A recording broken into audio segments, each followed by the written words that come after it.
Hey everybody, it's Dr. LaTracy and author Nicole Vick. She is one of our spotlight authors at the Black Authors Rock bookstore in Biloxi, Mississippi. Now, I'm going to tell you guys this great secret. Our second location will also be in Ocean Springs, Mississippi. So if you are not in like Flint, yes, with the Black Authors Rock bookstore and being a spotlight author, you need to now because once we get into our second location, I'm gonna be stingy. I'm just gonna love other people. I am. I'm just gonna be stingy because I like to roll with people who've been rolling with me. That type of thing. So that we'll talk about that in a minute. But Nicole is one of the individuals who reached out. I believe the day we did our the grand opening. Yes, I and think so so. see, rocket from the beginning. Stop playing. See what I'm talking about? You gotta get in. And so I am so excited for Nicole and her project and just her title. So look, before we even get started, I'm about to tell you this. Her title is called Pushing Through. So for those who do not know, this is author Nicole Vick, and her book is called Pushing Through. Nicole, thank you so much for joining us. Thank you so much, Dr. LaTracy, for having me. You know what's so funny? I just want to say this before we even get into this. For all of you that don't know who I am a California girl through and through, born in Los Angeles, California. My book has been to Mississippi, and I ain't been to Mississippi. Hey, I'm yes, like, I need to catch up with my book. My book that been. listen, exactly. And that's one of the reasons why I went to my business coach and I was like, I know that the online opportunities give more value than anything. But at the same time, if your book can be somewhere that you haven't, you know what I'm saying? That right there alone, I mean, I have books behind me, right? I'm a book fanatic. So for me to have books from people all over the world, so for me to have these books and have the same books at the bookstore. So your book has been to Mississippi. So that Yay. means I gotta get out there pretty soon. Once this whole I know, right? COVID thing is over, I have That's to all come out right. there. Look, her book is going to be in Atlanta too, you guys. She doesn't know it yet in June. I walk across the stage and get my doctorates. I got my doctorates, but I didn't, put on a gown and go, dun, dun, dun, dun, dun. Then, I got to do all that dance, for my mama. Yes, But yes. because of COVID, I had to push it back. I was like, I'm still graduating. I don't care we in a whole another year. I'm still graduating. I graduated last year. But so we were going to Georgia to go to the Ministry. Yes. Yeah. So, traveling, like my kids, put the kids in the suitcase and bring them with me. I Let's mean, go. so excited. So, yes, I'm sorry. I just took over your whole interview. Y'all just don't know how happy I am right now. I'm so excited. It's like I'm birthing babies. Okay, Yes. Nick, your book is entitled Pushing Through. Why did you decide Pushing Through as a title? So I gotta tell a little bit of a story in order to get to the title. Mm-hmm. I was turning 40. I'm think how old am I now? I think I'm about to be 43 this year. I done got to the age that I don't remember how old I am anymore. I didn't think that could happen, but it does happen. So I was turning 40 and there were some things that were going on in my life and I wanted to stop and take a look back. How did I get where I am today? This social justice advocate, this public health professional, this educator, this civic leader. How did I get here? What things happened in my life that put me here? And I had a book coach. Her name is Kim O'Hara. And she don't play no games. If you want to work with her, you got to prove to her that you have a story worth telling. Because a lot of people will take your money and yeah, I'll help you write a book and the book ain't good. She literally made me sit down, fill out this whole questionnaire about what stories were compelling in my life. Why would people want to read your story? Kind of coming at me like that. And I'm like, oh, long story short, when it got time to name this book, I ended up going back to that very questionnaire. One of the questions she asked me is about why do you think your story is special? And I said something about there's something about my ability to push through. So I reread that and I said, that is the name of the book. So it's pushing through, finding the light in every lesson. And there have been so many lessons in my life. This teen mom thing that I went through back in the day, issues with my body and accepting myself for who I am in the body that I live in today, not waiting for weight loss or something else to happen. Relationships with men, bad ones. As smart as I was picking some, I don't know what I was doing. And all those things kind of all came together. And the title was really personal to me, but when the book came out, it was right around the time when the George Floyd stuff was happening. And then Pushing Through took on a much broader meaning for me. And the book just seemed so appropriate for the time. I just couldn't have planned it to work out the way that it did, but it did. And there we are. Wow, that's crazy that you mentioned George Floyd when we are in the midst of his trial, and it seems as if they're putting him on trial. Um, and my heart goes out to his family because grief by itself is difficult, and yet they didn't even have a chance. They still don't have a chance to go through that process.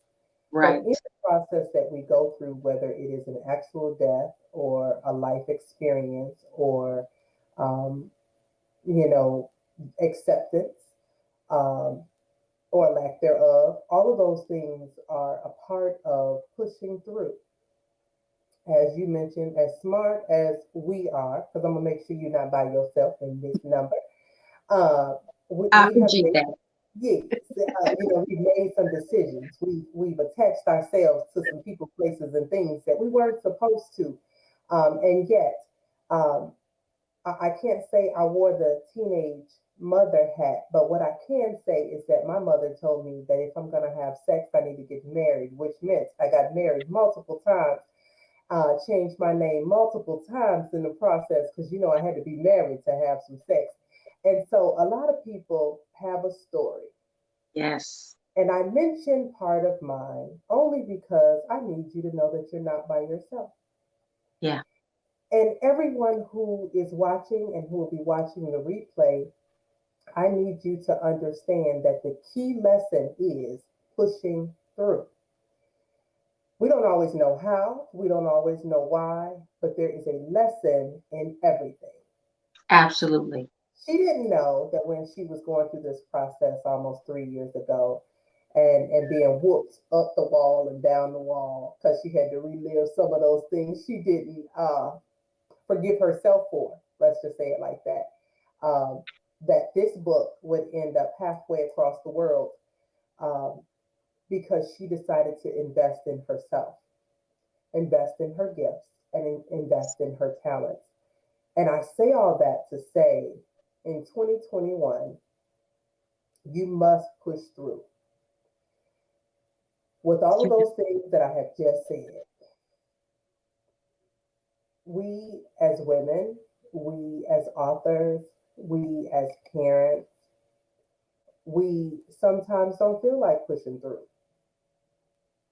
What do you tell those individuals? Because I've had people pick up your book at the bookstore and they'll say, "Oh, what's this about?" And I said, well, just like you at the military or even retired, you are pushing through something.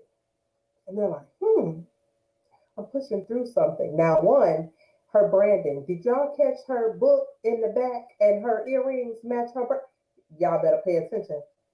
Do you also see that she's wearing her battle clothes and she has that pop of yellow in there as well?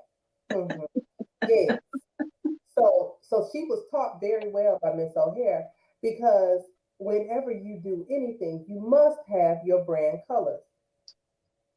Mm, yes, Yeah. taught well. See, we all learn the lessons.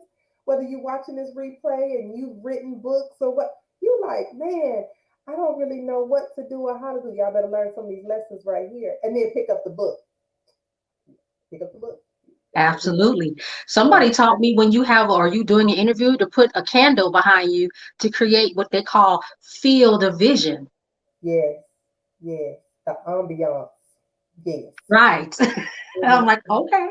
mm-hmm. And But when you back to have, your question, as you said, we all are going through something. All of us have valuable stories that are worth telling and worth sharing. And I think that for me, one of the things that's most important to me is the value in sharing your story because your story can touch someone else and help them along their way. I'm all about lighting a path for other people. A lot of times people feel like, well, if I've figured out something or I've learned something in life, I'm gonna keep that to myself. I figured it out. That's for me to keep. And I'm like, no, no, no. It is your responsibility, specifically as a Black woman, to lift as you climb. You can't be climbing up the ladder of success, whatever it is, financial, at home, in relationships, and not share that with the young folks that are coming along after us, because we have to make sure that they're ready for the next generation. So, to get back to your question, what do you tell people that are struggling with this idea of pushing through? You know, one of the things that has benefited me is the relationships I have with my friends. I have put people in my life. Sometimes they come in by accident, sometimes they're intentional, that have been really good at supporting and lifting me up. I remember being at a point in my time in my life where I wasn't sure about my career path. I'm like, I don't know what I want to do. I have the kind of friends that came over to my house with breakfast, the paper poster board, sat there and strategized with me, like, we're going to write this all out and figure out what you want to do, gave me tangible steps. So it's about putting people in your circle that are not pulling from you, that are filling in, pouring into you, and that you can go to when you need help. And I think that's really one of the most important aspects of how do I push through? You can't do it by yourself. Yeah, sometimes you're able to struggle along and get through to the other side, but it often is easier when you have somebody at your back helping you through it and guiding you. And even someone on the other side that says, this is what it is on the other side. Let me help you pass through this difficult time. So gotta find that support system and that support structure for you, to help you move along. I love that. That was one of the main reasons why I started Black Authors Rock, because I knew that I did not have the support that I needed in this realm. And so when I sat down, and for me, I pray and I meditate, and I'm all about my candles. Yep, y'all. Like she said, the candle. Yes, gotta have the candles, and you have to have, your music. Me, I'm a worshiper, and so I can play with you all day. I can laugh, all that, but you never know exactly what a person is going through. And so I got quiet because when you're talking a lot, you can't hear. That's why God Right. gave you two ears and one mouth. And so I had to get quiet because I was like, God, what do we need? What do you want me to do? And he said, you need to create what you need because you're not the only one who needs it. And I said, well, God, I don't know what to do. And like you said, that path and the friends, well, I was mad because I had the friends, but they couldn't tell me because God said, I'm not going to tell them. You Mm. are the blueprint. You are the trailblazer. And I'm like, God, be myself. Why I got to be the one to be out here looking crazy? Listen, I don't regret it. As many tears I've shed, as the whole 9 yards, I don't regret it. Even down to today, where I was like, "You got to be kidding me!" Um, I'm really out here. I'm the only pepper, only seasoning in this whole room, in this all unseasoned environment. The salt of the earth. When he said that in the word, I said, "Oh, he talking about me because I'm the only one. I'm normally the only one in the room, and Yeah, even at the military base, I need y'all to know. Look, yeah. let me put this up here. I'm gonna put this up here real quick because I need people to really, really know that Black Authors Rock. hmm Yes. This is the community, right? hmm Black Authors Rock is the only seasoning. Y'all know what seasoning is. We are the only seasoning out there at Keys Air Force Base at the BX building. You know. So if we're not there, then we're not there. So we are the ones that we have been waiting for. Absolutely. Oh, I love that. That quote. Woo! My business, I said that all the time. And I'm like, look, we sure are. We right here, we in the house. Because people need to know that we are who we need.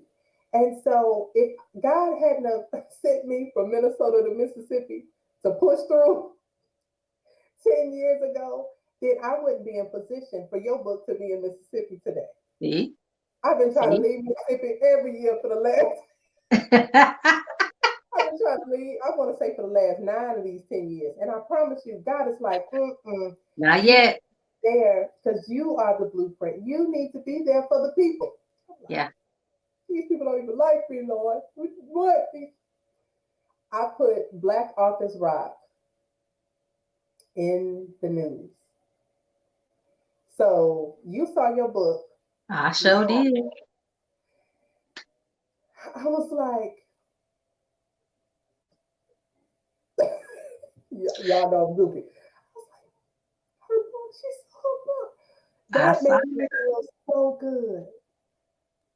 I mean, I could have put my book out there. I got a lot of them. I could have put my book out, but I was like, no, no, no. Your book. Your book made it to Mississippi. It made it to the news. You could say my book was on ABC, NBC, Fox. Listen, because I truly believe that whatever path, um, somebody has to go out there and do it. So because you push, yes. your baby can see, or babies. How many you have? One. We have one. She's 24. She turned 24. See, the baby can see that your baby can get through whatever. And then anyone else that sees you can see that they can get through. And Absolutely. your book is yellow. There's so much that I can say about that yellow. You guys need to know that colors represent different things.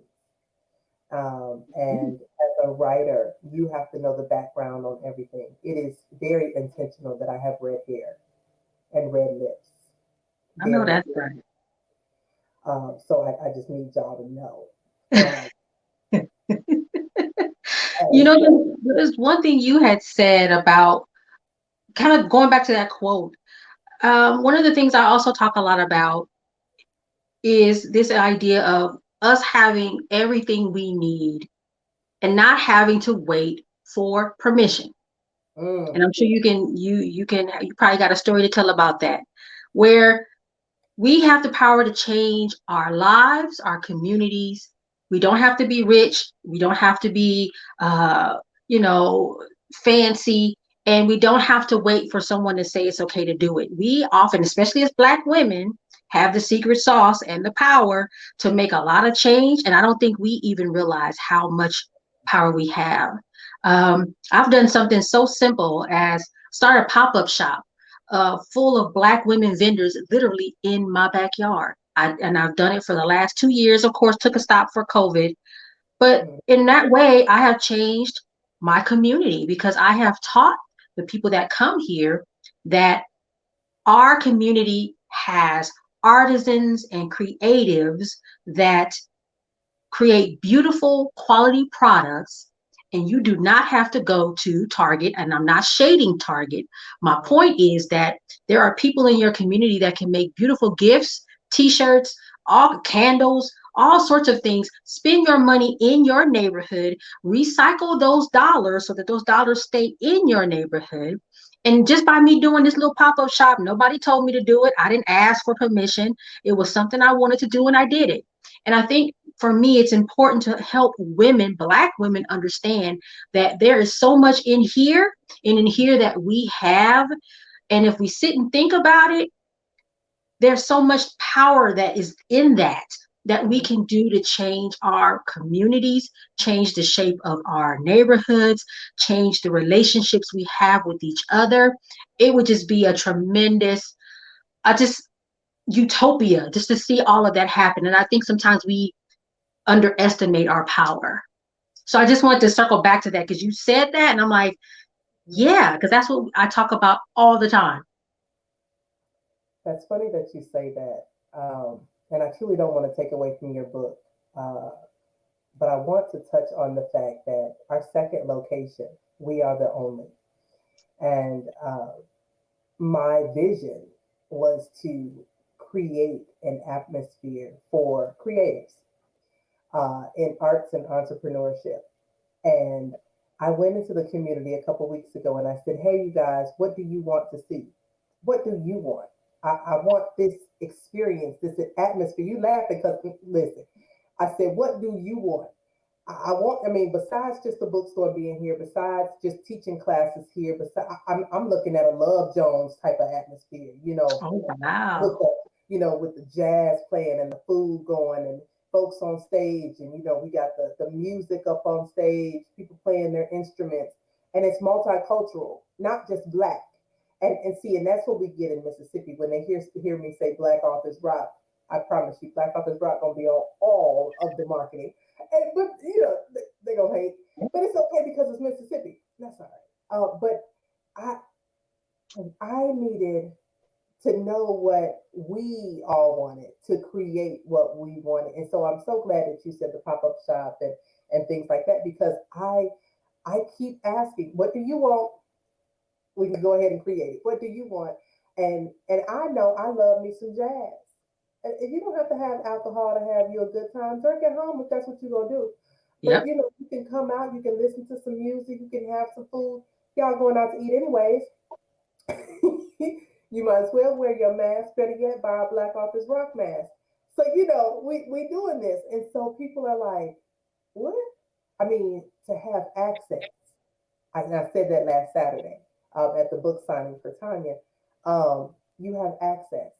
So Nikki, you have gained access in this whole movement for pushing through. What would you like to see, and where would you like your book to go, and whose hands do you want it in? Wow. I know that was loaded, but I need to know because you all the way in California, Yes. I'm in Mississippi. This is an international. I used to say okay, y'all know I'm licensed and ordained. Okay, and people be like, girl, you're a preacher. But when I was out there kicking it, real tough in the club with my mini skirt on and my 5-inch heels, I used to tell people all the time, hey, my name is Nicole and I'm internationally known.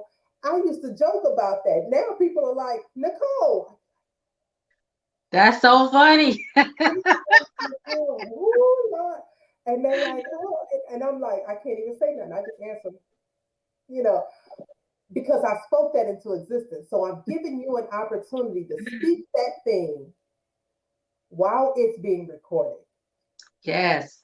so that it not only be recorded audio, so it can be audibly, but also people can see the film. And Yes. I went all the way back, see film. Oh Lord, did I just throw something else on my plate? Oh, we gonna do films later. But yes, I need to know what you want. What's your vision for pushing through? You know what's so funny? You mentioning, you're based in Mississippi. I work for public health, and I don't know if everybody knows what public health is. Public health is about prevention of disease and promotion of health in communities. And Mississippi is one of the states with some of the worst health outcomes in regards to things like infant mortality and things of that nature among Black women and Black babies.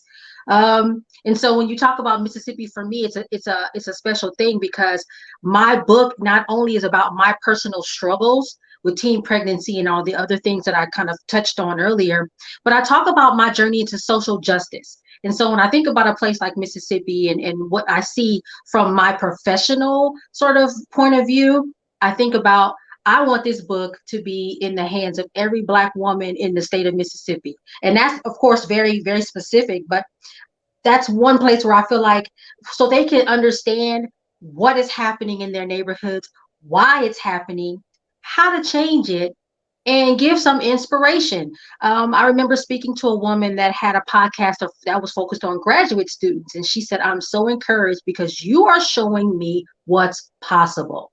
I'm looking at you because I'm in school. I'm writing the papers. I'm typing up. I'm stressed out, but I'm looking at you. You're on the other side of that. So I want people to see the other side of whatever circumstance they're in, and use me as an example, a blueprint, a guide, a person that's lighting a path. So that would be like amazing if I could get this book into the hands of every young Black woman, maybe they're in high school, college, even up to our age. Like, there are things that we are thinking about trying to do once our children are grown, they're gone. Who am I? How can I make a difference? How can I make an impact? Oh, this is what Nicole did. She did pop-up shops. I might not want to do that, but you know what? I'm a good cook. I might open up a cooking school, or I might go into the neighborhood to teach the young moms how to cook healthy, inexpensive foods for their families. So there's all these things that I think that we have the power to do. We often just don't think through. And I think this book does a really good job of sharing some of those experiences, but also giving next steps. Like, here's how I did it. You might want to think about doing these things for your own community and for your own family. Okay. I love that. I just thought about every newspaper that I know in the state of Mississippi. Why not have each and every one of them have a press release about your book? And so that they will know what your book is about and who you are as a woman and what you represent, so that they can hone in on that, because they don't know. I thought I was by myself when I found out about the brain tumor.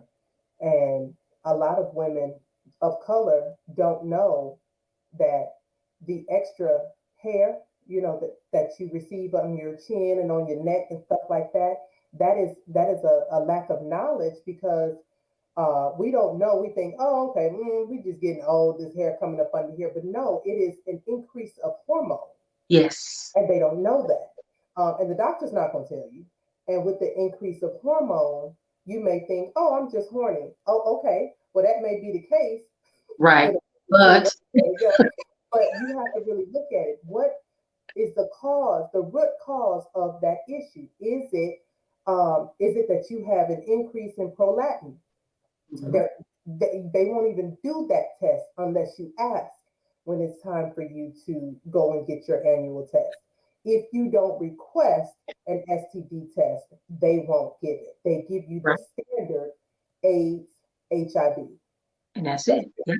They're not going to give you all of the others. And if you are not specific on the test that you want, they will not give it to you.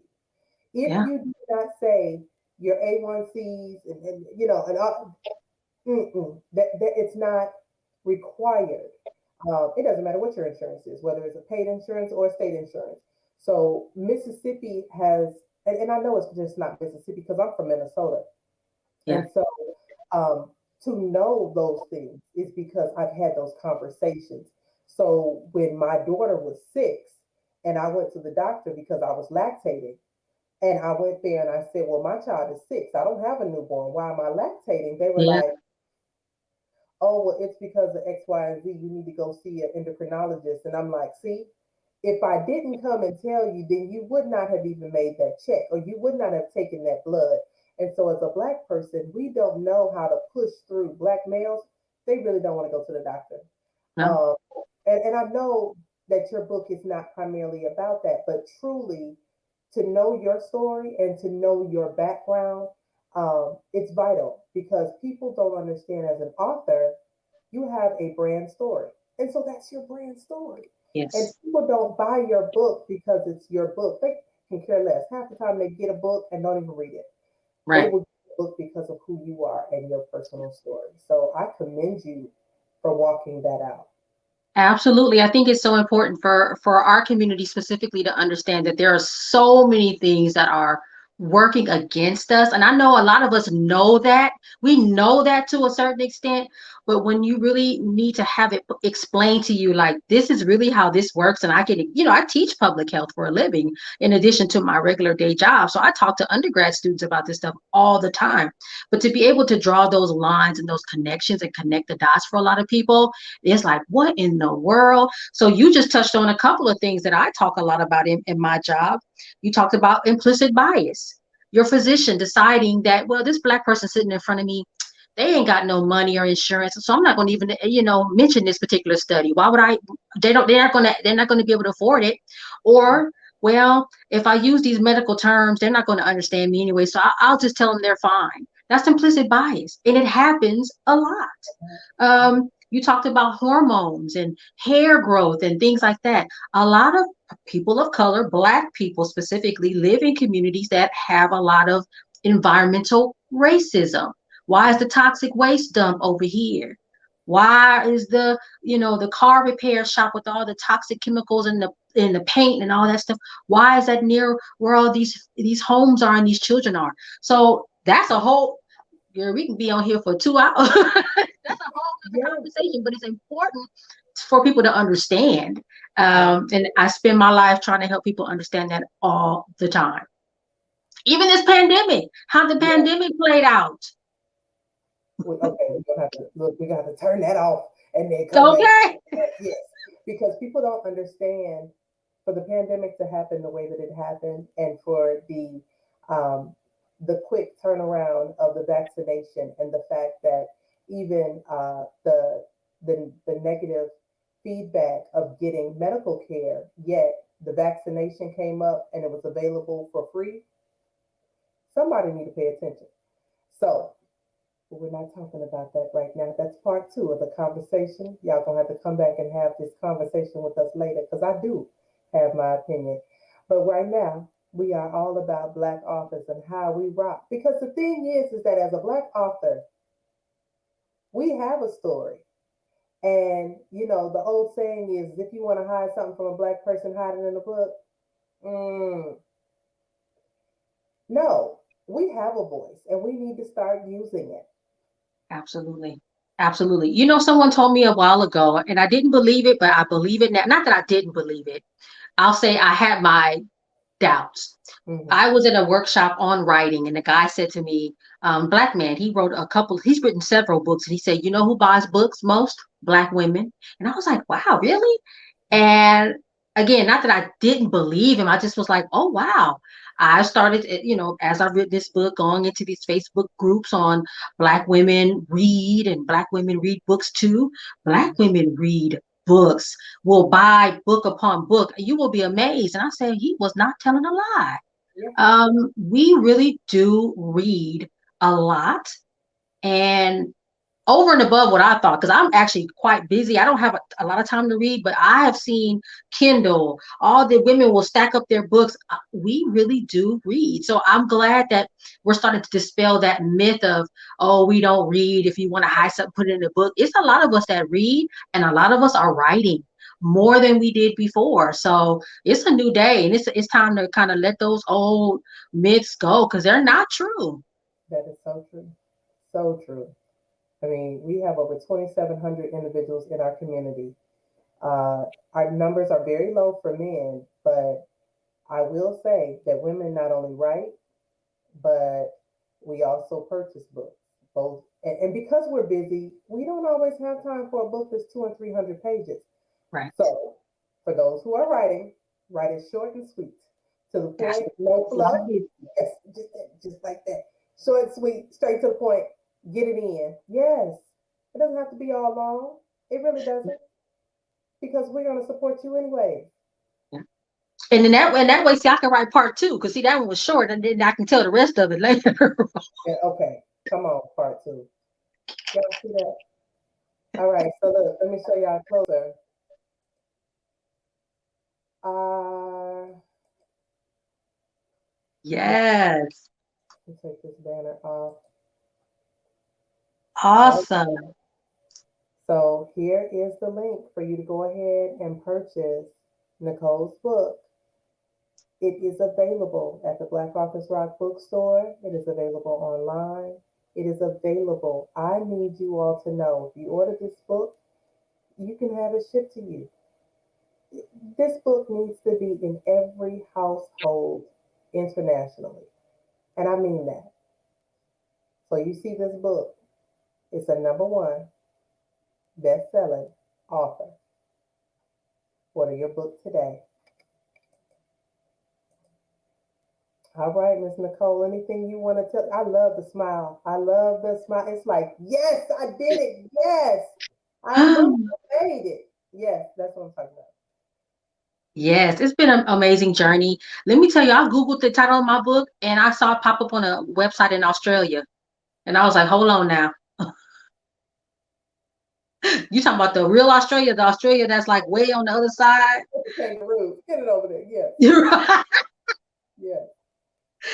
This has been amazing. I'm so glad we got to talk and however we can continue to work together. I'm so amazed at what you have done and how you are standing up for Black authors, male, female, and really trying to create something for us. And as you said, it's something about creating community and creating a family.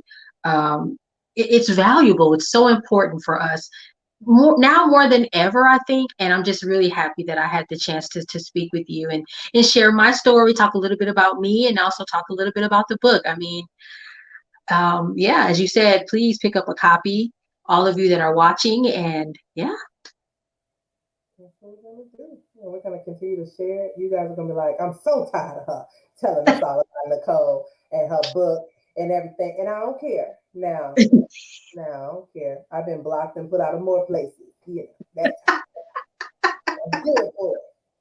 So I yes, thank you so much, Nicole, for your time. I thank you for pushing through and writing this book. Stay tuned because I have an idea that I'm not going to share online, okay. but I'm always about these ideas. So you guys join us in the Black Office Rock community. Reach out to Nicole. Nicole, how can they reach you? I'm everywhere. I am on Instagram.